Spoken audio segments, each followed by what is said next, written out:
Hello and welcome to Perspectives. I'm your host, Dr. Rondrick Williamson.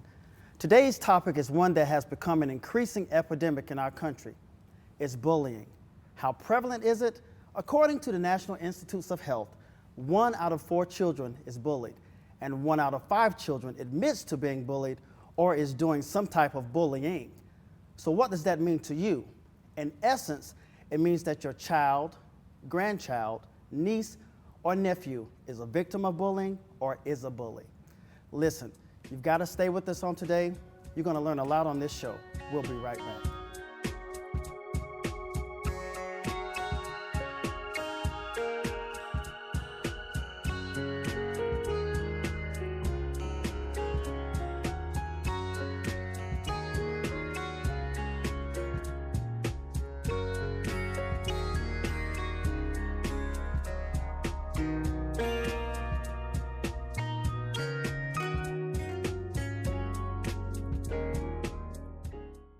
When you send your child to school each day, there are a few things that you expect.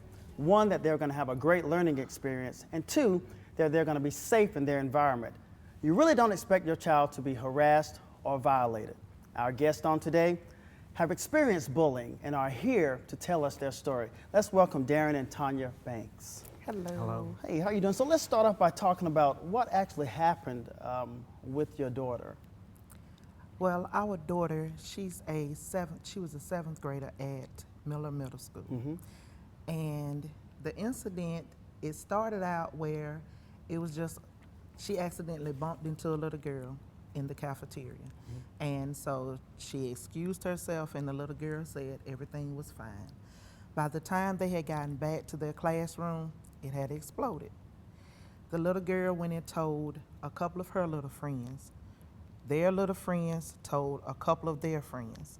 And by the end of the class period, they were threatening to jump on our daughter.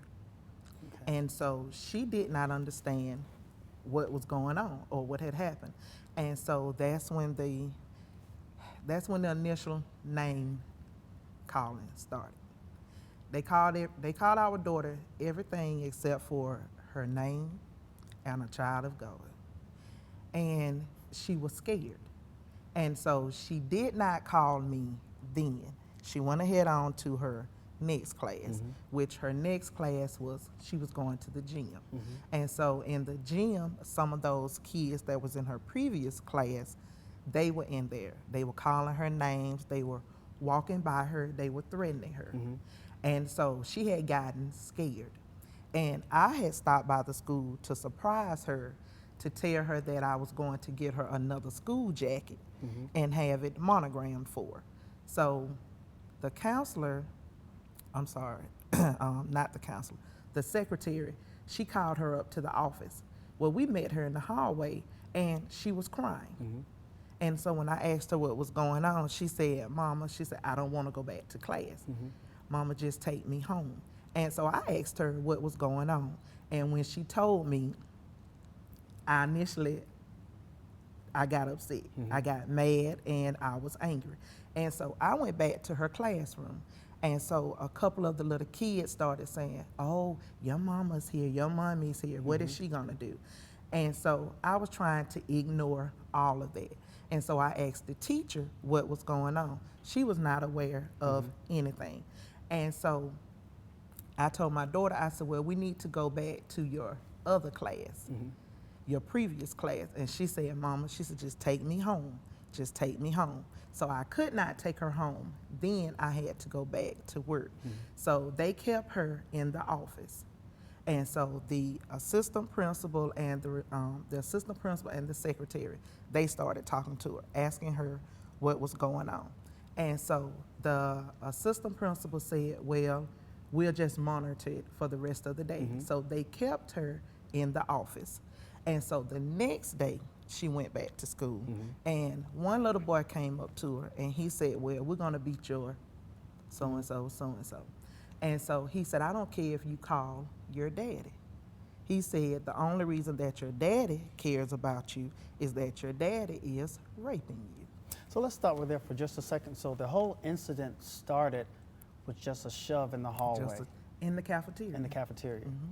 So did she actually she mentioned it to a teacher, and so the teacher's response was, Just sit down, it will be okay. so initially the Everything is teacher okay. really didn't Exactly. think it was a really big issue at the time. No, sir. So once your daughter came home on that evening, what was her demeanor? Was her mood She was changed? sad, she was quiet, and she was scared, and she was nervous. Because years ago when she was in elementary school, she went through something similar to this. Our daughter, she developed acid reflux. And her acid reflux started back flaring up, where she was just constantly in and out of the bathroom. And she was afraid to go to school. And that hurted me. And I was hurt. I can't say what I want to say, but I was angry. I understand. And it was to the point where she started vomiting because she was so nervous about going to school. In the morning times, we used to would laugh and talk when I would drop her off. And it got to the point where she didn't want to get up to go to school. She did not even want to get out of the truck in the morning. And so I would have to sit there in the morning and just talk to her and just to try and to reassure her that, number one, no one is going to touch you. Number two, you are going to be okay. And I used to always just pray with her every morning. And I used to tell her, I said, Tara, I said, God has you. Everything is okay. And she said, but Mama, they just keep saying, if I go to the bathroom, I said, baby, it's okay. Don't be afraid. I said, when you need to go to the bathroom, ask a teacher, can you go during class? Right. Do not go when class is changing. And at my previous job, I used to work about 3 minutes from Miller. And I used to tell her, if anything happens, call me. If the teacher's not doing what she's supposed to do, you have my permission, walk out of the class, go to the office. And she said, and she used to tell me, well, I'll get in trouble. I would take care of that part. You just make sure that you call me. And it had gotten to the point where these little boys, with the name calling and with the, just with the language that they were using, grown men statements that my 12-year-old had to endure. Right. And it had gotten to the point where they were saying vulgar language. They were making like sexual comments. Right. And so when I went back to the assistant principal and I had my daughter to write down everything. I said, do not skip a beat. I want every child's name. Don't worry about anything. And so she did that. And when I took it back to the assistant principal, she jumped on it because she told me, she said, Miss Banks, she said, I need the child's name that said each and every comment. And I gave that to her. And she said, okay. And especially the one about my husband raping my daughter. Because I told her, I said, that's a grown person's statement. Right. And for him to say that, number one, is he going through anything at home to make him say that? And then number two, he needs to be out of this school. Right. And so he was suspended. Now, no one got expelled, but at least he was suspended. Right. And so my daughter, when you would take care of, like, say, 2 or 3 kids, then it was like a chain reaction. Because she used to, we used to pick her up. She was a car rider. So from her walking behind Miller Middle School to where the car riders are, little kids would come up and say to her, oh, you got my cousin in trouble. Now I'm going to beat you, you know. Right. And so it was just like a chain reaction.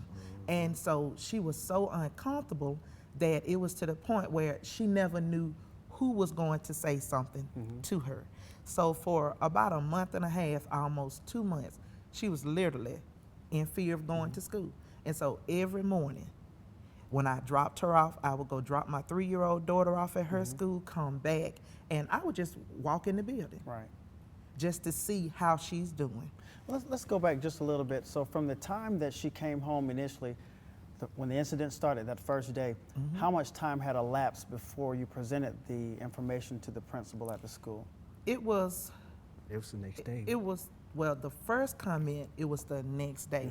And then everything was probably within about 1 to 2 weeks for everything to really like just take place. Because again, it was like a chain reaction. Okay. It's like one day one little boy may say something, but then no one else would say anything. Right. Or a little girl would say something to her.